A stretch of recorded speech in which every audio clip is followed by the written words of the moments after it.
What's up, guys? In this video, we're going to watch this one by Awaken with JP using Ayahuasca Ultra Spiritual Life Episode 5 with JP Sears. This is one of his older videos. How old is this anyway? A couple of years, probably. Episode 5, 2014. Damn, this guy does not age, huh? Anyway, Awaken with JP. This guy is hilarious. Like, very good satire for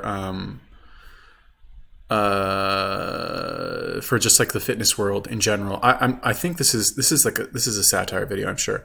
Anyway, we're on quarantine, corona freaking virus. If you guys have recommendations for other videos, I've got time on my hands. Let me know. Leave me a comment. Ayahuasca is a plant. It accelerates the speed of your enlightenment. The plant spirit works through you. And it awakens you to a waking reality that's more awake than what you're awake to now. In other words, you get way more... Sorry, I'm just going to move this over. I feel like my head is in the way. Whoa, there we go. Spiritual, while most importantly, you get incredibly high. Plant medicine like ayahuasca is the most trendy thing in this spiritual underground community. You gotta be pretty special to be in the know on this one.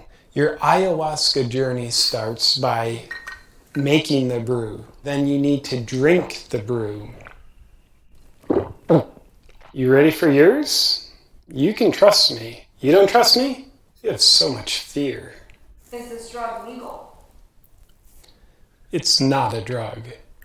You can refer to ayahuasca as plant medicine, a sacred plant, a sacrament, but it is not a drug. Next question. What makes the plant sacred? Its ability to get you high. Like ayahuasca, the higher it gets you, the stronger of a plant spirit it has. This is unlike other plants that aren't sacred, like broccoli, for example. Broccoli doesn't get you high. Are you feeling anything yet? I didn't drink any. Watch how I feel it. Then your high begins to set in. You feel this euphoria of escaping yourself. All right. So, like, for those of you who don't know what ayahuasca is, it's this... It's a plant, I think, that grows in like Peru or something, I think it's Peru, right? Anyway, whatever. It grows in a lot of places, and I think it's a deliriant, right? So it doesn't make you hallucinate. It actually like makes you completely delirious, and you have no idea where you are or what you're doing. You go on this like spiritual journey, and you're supposed to do it with the shaman, right? You're supposed to do it with this like with a witch doctor, basically, who like lives in the jungle and has a like campground basically for people who go there to do ayahuasca, so you don't end up doing it like in your living room or something and freaking out and jumping out the window. So it's the joke is that like he's doing it, it's like a spiritual journey for him, but really he's just doing it to get high. It's kind of like a like wink at the camera kind of thing. Plus also like he's poking fun. Do I need to explain the jokes? I'm going to anyway. He's poking fun at the super spiritual people who take this stuff too seriously, right? Of which, growing up in LA, like there are quite a few there. Funny guy. What else? Oh yeah, so like back when I was a teenager, there was a site called Arrowhead.org. Any of you like old school drug people out there, you'll know about Arrowhead. Or if you're curious about what drugs did, like I would go on Arrowhead and I would read trip reports. This is before Reddit. This is like early days of the internet. Because when I first tried drugs, I was like, oh my God, I was super anti-drugs in the beginning. And then I tried them. I was like, oh my God, why was I against these? These are awesome. Like, this is great. Like, what else is out there? What else can I do? So I went on Arrowhead, and this is like an old school like drug info site, right? It's still around actually. But they had a bunch of trip reports on there, and I would go and I would read the trip reports of all these drugs, of LSD, of ecstasy. And there was this one that I found that I really wanted to do, but I never did, called Datura, Datura, Datura Stramonium. I'll never forget it. I read every single trip report, and I was like, this sounds awesome, like incredible. Jimson weed, I think it's called. And I think Datura is more intense than ayahuasca. I think if you take too much, you can actually die. But basically, people would tell stories about how they would completely lose their mind. And like I remember reading something on 4chan where it was like this guy. It was a green text, right? Like this guy telling a story, and he goes, "Yeah, like one time I took Datura and." I forget what it was. Let me find it. Hold on, really, because this is worth it. I'm sorry. Datura 4chan fit. Oh, here we go. Fitison's Datura experience, right? I think this is it. Yeah, this is it. Ate some Datura once and hit the gym. It was an interesting experience, but ultimately disastrous. Roughly 3 hours after taking Datura, can't find car keys. Decide to, quote, uphill sprint to the gym. The gym is around a block, up a steep hill. Walk into the place and head straight to the weight room. Put on my belt, chalk up. Decide to do bench press. Oh, wait, I'm on the other side. My bad. Decide to do bench press. It felt like I was already warmed up. Do 225, 5x5. Head into the locker room / shower area. My brother happens to be there and is asking me about deadlift form. Show him the basics. Load 5 plates on the bar. Black out from the effort of trying to lift it. Wake up in ER having been given antipsychotics, numerous lacerations, severe scalding on 30% of my body, broken foot. At least that's how it's happened to me. What actually happened based on sober recollection and gym patron / employee statement was, it was 12 hours after I ate the Datura, not 3. My car keys were in the kitchen sink drain. I tried to start the car while I was still in the house by running the sink garbage disposal with the keys inside. The gym is 7 miles away, all flat road. I sprinted there and the exhaustion made me think it was uphill. I thought the locker room / shower area was the weight room. My belt was a USB extension cord. I thought my protein in my gym bag was chalk. Was warmed up because I took a scalding hot shower. Bench press a wet towel on the bench next to the lockers. I went into the, quote, locker room, which was actually the weight room. I have no brother. I loaded 5 plates on one end of the bar, the same bar from the weight room, i.e. my wet towel that I threaded through the plates.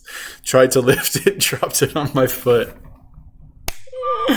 This is the drug that I wanted to take. I was so excited about taking this drug. I was like, oh my God, I got to take this. Like I read this, a year ago when I found 4chan, or 2 years ago.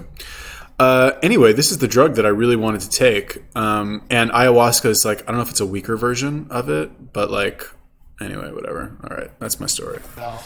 Can you see how the moon and me are the same thing? Can you see that? Did you see how deep I just went? Could you tell? How do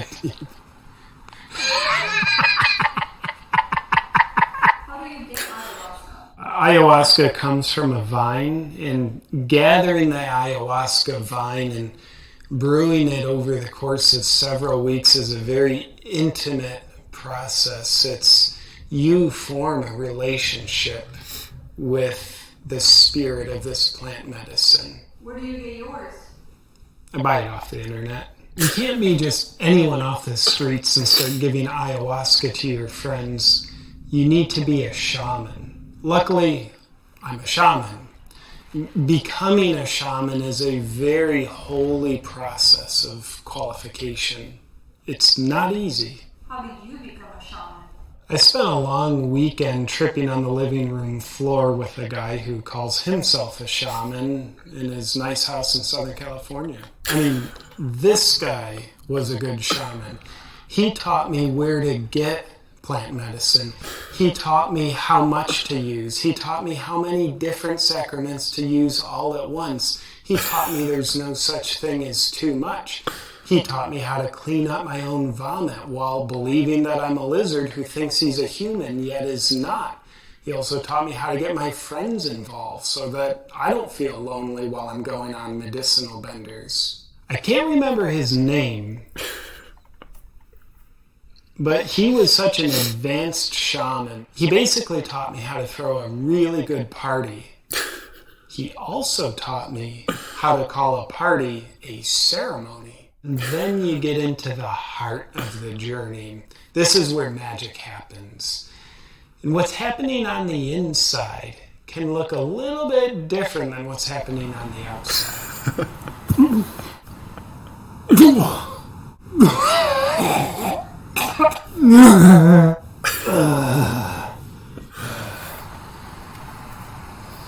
Are real shamans from the rainforest in South America? The main problem with those shaman is they're far away. I mean, sure, they'll have 50 generations of wisdom working through them as they orchestrate a journey for you where there's a powerful rebirth. But it'll be expensive to get there. It'll take days of travel to get there. You'll have to put up with the dirty jungle, mosquitoes, and no internet. Or you can have the convenience of passing out on Doug's living room floor for the weekend. That's his name. Doug. I looked this up, actually. Ayahuasca retreat. Oh, they have one in Ohio. Peru. Let's see here. How much are these? I think they're expensive. I think they're like, it's like $1,000 or something.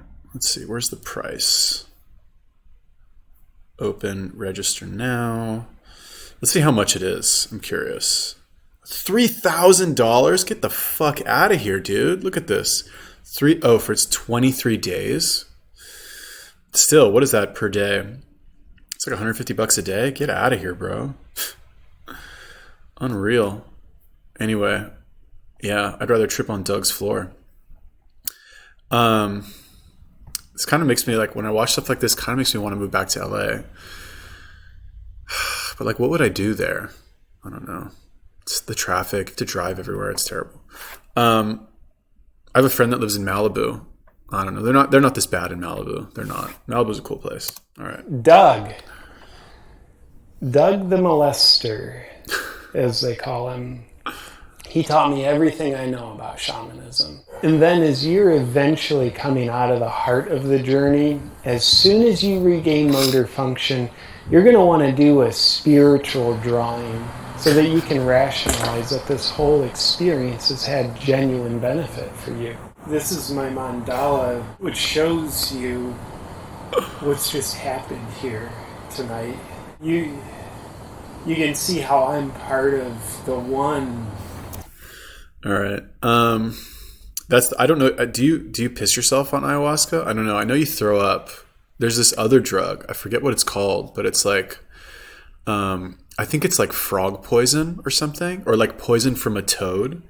And what people do is they take the poison from the toad and they put it on a stick and wait, what is it? And they light the stick on fire and they burn you with the stick. Something like that, and it makes you like violently ill. It's like comes out of both sides violently. You know what I mean? But people say they feel really good afterwards. So like, let me just look that up. Toad poison, retreat. What's it called? Bufo alvaris. Frog poison cleanse. I think that's what it is. Oh, it's DMT? No, that can't be right. I don't know. Whatever it was, it's like disgusting. I don't know if you need all that. Like, just fast. Speed this up. And the one is part of me. There's been a lot of healing here tonight. The best part about ayahuasca is it's non-addictive. There is nothing in it to get addicted to. I've been using ayahuasca at least once a week for the past 10 years, sometimes twice a week. If I'm under a lot of stress, 3 times a week. And sometimes I'm on it for the whole week, and I've never gotten addicted. Isn't relying on ayahuasca for spiritual growth like relying on steroids to get stronger? What? Steroids don't make you spiritually stronger. They do help you hit more home runs. They help you bench press more. I think Gandhi was on steroids. That's how he maintained the size of his physique during his anorexic periods. Does that answer your question? How do you know if using ayahuasca is right for you? There's 2 ways to know. Number 1, if you know trendy people who are using it and you have a fear that you'll miss out on something if you don't use it, then you're definitely ready for it. Secondly, if you don't feel right about using it, but other people put peer pressure on to use it, saying things like, oh, you're not ready for it, or you're just afraid to look at yourself, then you're definitely ready for it. Because you're using reverse psychology on you, and you need to use reverse psychology on them, which is psychology. You got to do what they're trying to get you to do by trying to get you to not do what they want you to do. And then you, of course, want to keep your euphoria going. So before you're completely sobered up, you want to be planning your next ceremony. When is it going to happen? Where is it going to happen? Hey, bro, you want to get your vine on tomorrow with me? See it. It's the most sophisticated form of spirituality known to man. Can you still hear me? Yes, I can hear you. Can you tell everyone to please subscribe to my YouTube channel so they don't miss a single dose of video medicine? Genius. I mean, this is one of his older videos, so like a little bit dated. I identify as broccoli. All right, whatever. Not interesting. Yeah, I mean, relying on ayahuasca to like grow spiritually. I don't know. I've never done DMT. I don't know if DMT is the same as ayahuasca. Is it? I want to say it is, right? Or it's like the same chemical or something. Did I make that up? It's possible. Never done DMT, but I talked to this one girl who I used to know. She moved to Mexico City. Shit, did I spill something? She moved to Mexico City, and her roommates were all like, they weren't like drug addicts, but they just had everything. They had like anything you could want. And they would all smoke DMT. And like, man, she would tell me it was like the most amazing thing ever. Like, oh my God, you gotta try it. Should have gone there. Oh well. Anyway, this is the second video I've done of JP's, and like it really hasn't captured like how funny he is. Anyway, whatever. If you guys have any other recommendations for videos or YouTubers you want to see in the next, until quarantine is over, let me know. Leave me a comment. Peace.